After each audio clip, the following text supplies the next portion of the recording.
वो सारे अवगुण मेरे अंदर हैं जिनसे ठाकुर जी को घोर नफरत है, सब हैं हमारे अंदर। कैसे मिलेंगे ठाकुर जी? बस हम कभी कभी कहते हैं कैसे मिलें कैसे मिलें कैसे मिलें, ये मत पूछो। ऐसे कौन कौन से व्यवहार हैं जिनसे वो दूर हो जाते हैं, उनकी लिस्ट बना करके बस वो नहीं करो।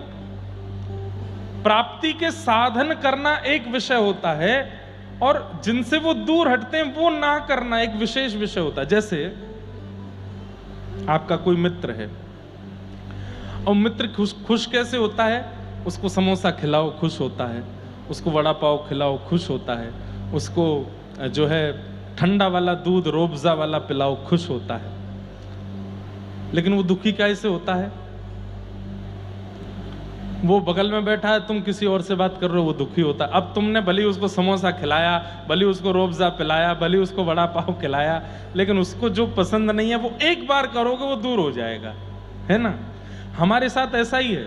ठाकुर जी मिलते किससे हैं? वो सारे साधन हम करते हैं, पर ठाकुर जी जिससे दूर हो जाते हैं वो साधन भी हम रोज करते हैं, तो फिर मिलने वाले साधन से कोई फायदा नहीं। अब एक बार दोस्त आपका दूर हो गया, अब उसको भले तुम समोसा की फोटो भेजते रहो, भले उसको तुम वड़ा पाव की फोटो भेजते रहो, भले उसको तुम रोबजा बना बना करके घर में नया नया, देख तू देख मान जा, तेरे लिए देख ये बनाया मैंने, ये तेरे को खिलाऊंगा, तू आ जा। तू पहले अपना व्यवहार सुधार, जो मुझे पसंद नहीं है वो करता रहता है, कैसे आ जाऊं तेरे पास?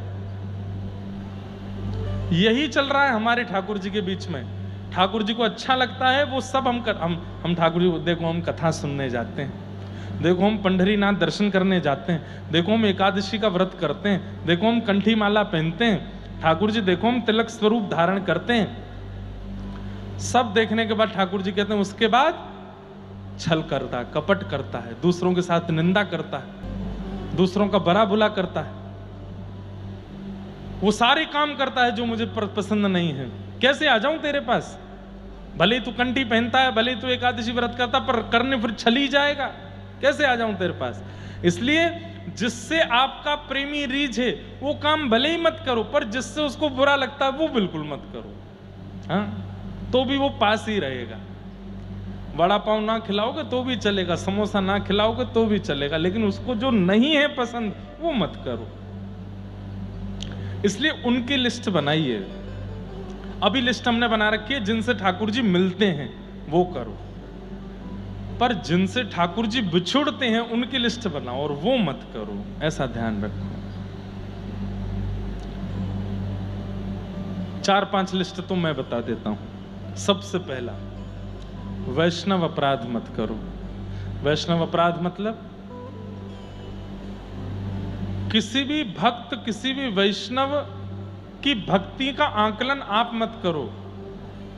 अब यहां कथा में आए, कथा में आपके बगल में कोई बैठा माला कर रहा है, आप अपनी माला ही नहीं लाए, घर पे भूल के आ गए, तो आपने क्या कहा? इसको तो माला की जरूरत है, मैं तो बिना माला की नाम कर लेता हूं।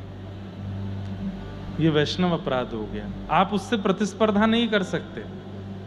या कोई आगे बैठा हुआ कथा सुन रहा है, लेकिन कथा सुनते सुनते बीच में फोन चला रहा है, भले ही चला, है तो अपराध, नहीं चलाना चाहिए, लेकिन चला रहा है और आप बार बार करो, कितनी गलत बात। बताओ, कथा में बैठे बैठे फोन चला, आप मत करो। व्यास जी करेंगे, ठाकुर जी करेंगे, उसकी जो भी समाधान, आप मत करिए। या किसी भी भक्त का रूप देख करके, व्यवहार जान करके उसके प्रति ये बातें मत लाओ मन में कि ये तो केवल पाखंड करता है, ये भक्त नहीं है। वैष्णव अपराध ये मत करो। दूसरी बात, धाम अपराध। धाम अपराध मत करो। आप वृंदावन जाते हो, जगन्नाथपुरी जाते हो, द्वारिकापुरी जाते हो, वहां जो हो जाए सब सिर माथे है, अपराध करके मत आओ। अभी हम नासिक में 2 दिन विश्राम में चैतन्य चरित्र की कथा सुन रहे थे, चैतन्य चरितामृत। तो उसमें एक बहुत सुंदर बात आती है कि जब श्री चैतन्य महाप्रभु गया जी गए अपने सब शिष्यों के साथ, तो रात्रि में चैतन्य महाप्रभु ने सब शिष्यों से कहा, जाओ नगर में भिक्षा लेकर के आओ, भिक्षा करके आओ, पाएंगे।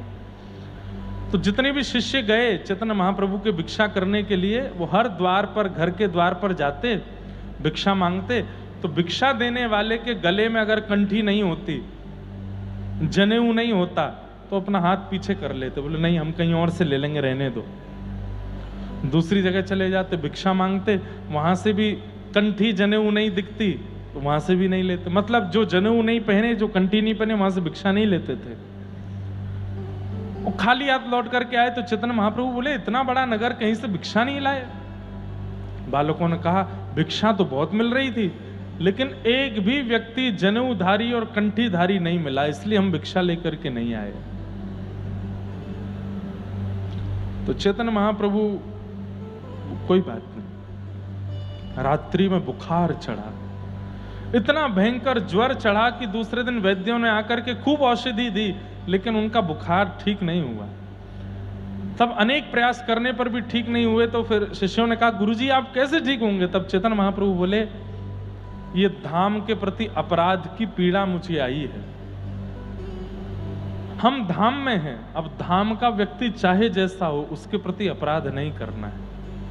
वो जनेऊ नहीं पहने, कंठी नहीं पहने, इसका आकलन, इसका निर्णय मुझे नहीं लेना है, तुम्हें नहीं लेना है।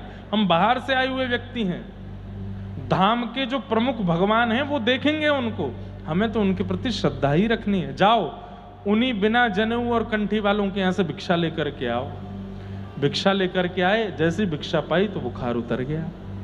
क्या समझाया कि धामी के प्रति निंदा मत करो, धामी के प्रति अपराध मत करो, उससे ठाकुर जी नाराज होते हैं। तो पहला, वैष्णव अपराध मत करो, धामी के प्रति। ये तो मैं बहुत बड़ी बड़ी बातें बता रहा हूं जिससे ठाकुर जी नाराज होते हैं। छोटे छोटे भी कई ऐसे अवगुण हैं जिनसे ठाकुर जी नाराज हो जाते हैं। तीसरा, ग्रंथ के प्रति अपराध मत करो, भागवत जी के प्रति, रामचरितमानस के प्रति, भक्तमाल के प्रति, गीता के प्रति, इन सब में आकलन मत करो, ये श्रेष्ठ हैं, ये अश्रेष्ठ हैं, ये ज्यादा बढ़िया है, ये नहीं है ना। सबके प्रति सम रहो। और गुरुओं के प्रति प्रतिस्पर्धा मत करो, मेरे गुरुजी ज्यादा बढ़िया हैं, इनके गुरुजी इतने बढ़िया नहीं हैं, इनके गुरुजी तो ऐसे हैं, मेरे गुरुजी ऐसे हैं, आदि आदि आदि आदि, ये सब भावनाएं चित्त में मत लाओ। ये सब वो गुण हैं जो ठाकुर जी को प्रिय नहीं है। तो जिनसे ठाकुर जी मिले उनकी लिस्ट अब मत बनाओ, जिनसे ठाकुर जी दूर होते हैं उनकी लिस्ट बनाना शुरू करो, और वो ना करें ऐसा व्यवहार करो। उसमें फिर आता है छल मत करो, कपट मत करो, किसी के प्रति द्वेष मत करो, किसी की निंदा मत करो, किसी के बारे में गलत प्रचार मत करो। ये सारी बातें ठाकुर जी को प्रिय नहीं। तो जो ठाकुर जी को अप्रिय लगने वाले व्यवहार हैं उनको मत करो, उनसे बचे रहो।